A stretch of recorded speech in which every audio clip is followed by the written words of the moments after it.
Bring it to Serena. Serena, the psychic. She may know.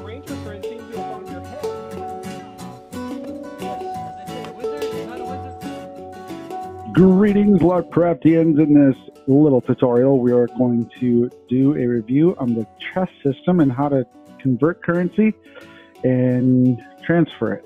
So you sign into your account, and then what you want to do is you go to your chest over here, look at your chest, and in the chest you'll be able to see the list of transactions. That's the default setting, and what type of actions that was. So you get XP for posts, you get more XP if you're a member, and it does record your transactions up to a certain amount.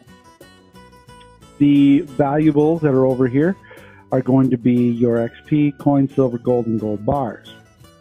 So if I want to transfer some of my silver to copper, let's say, I'm going to go ahead and do an exchange. I'm going to touch the exchange button. And in the exchange button here, I'm going to transfer, let's just give 10, let's go with 10 silver to copper. And the exchange rate is 10 of a lower denomination will give us a 1 of the higher. So 10 copper to a silver, 10 silver to a gold. Now that isn't true for gold bars. It's 100 gold to 1 gold bar. And because it's from an immersion standpoint, where if you have 100 gold, theoretically it could almost make, well, in this case, a gold bar. And it wouldn't be 10. You couldn't melt down 10 gold coins and make a gold bar out of it. But 100 you could. So that's the way that goes. And you can find it in the rule books under Chapter 2, under the core mechanics. That's the exchange rate. It should be the same for all of the systems. And this system for your chest will be the same in all the tracking systems in LarpCraft. So now we have 113 copper. And I got a game on Saturday that I'm going to go to down in Midland. And I don't want to have over 100 of something if I can't help it. So I'm going to transfer this copper over to silver so I don't have that problem.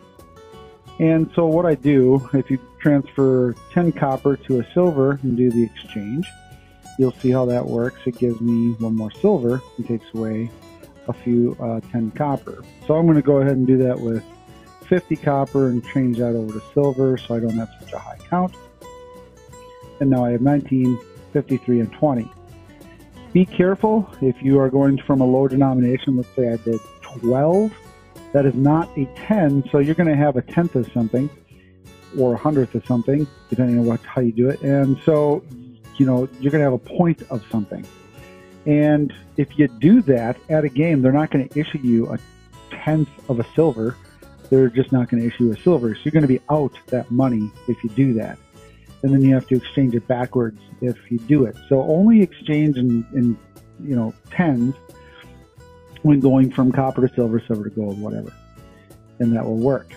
Gold bars be 100, of course. You can go backwards, obviously, because you'll always have more, and it would work that way. So hopefully that didn't confuse you, because that's pretty much how it works.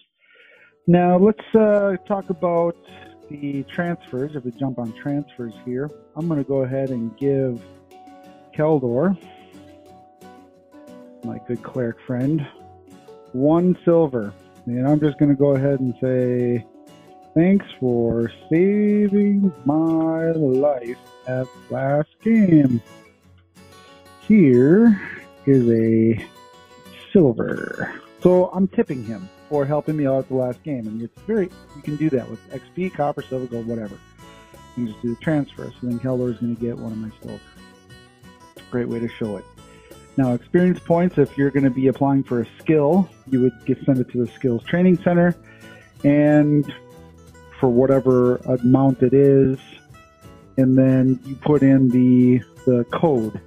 And so let's say, W2, weapon 2, and then what it is. And then you sent it to the Skills Training Center, and then they train your profile, give you the achievement, and you get that. So that's how you do that. The XP amount is obviously whatever it is in the rule book for whatever it is you're trying to get. But don't ever forget to put the code for that achievement, the achievement code and what it is. That helps you get that skill faster. Some of you may notice there's this coin subtraction here that's not going to be available on any regular profile. That's for colony vaults. So after a game, a colony vault can adjust your coin count. If it's more, they'll give you more. If it's less, they'll take it away after an event. After an event, do not mess with your coin counts. Let's say you had a bunch of gold and you got looted and you lost it. Well, that's the game. They'll take it from you. That's the way it goes. Don't try to throw your coin over to one of your alts or give it to a buddy, because in this transaction listing, if we list transactions here, colony accounts, the colony vaults can see a lot more than a normal account, and so they can track that down, and you may be banned for doing that because you're trying to cheat. If you lose it in game, it's going to be off your profile. Big deal. So kill that person the next time you go out or whatever, you know, find a way to get vengeance or whatever. I mean, that's all roleplay part, but that's kind of how this works. That's the chest.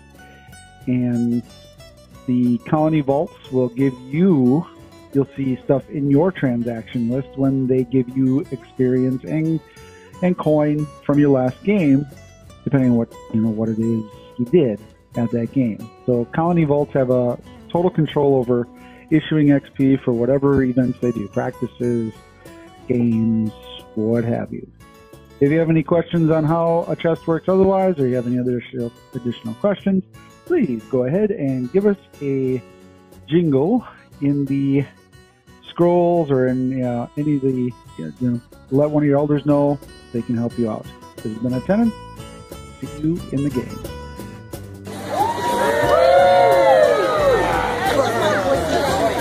This is what happens when orcs come to the Ren Fair, huh? Indeed, our attendant. Orcs can't go 20 feet without getting picture taken in sorcery box.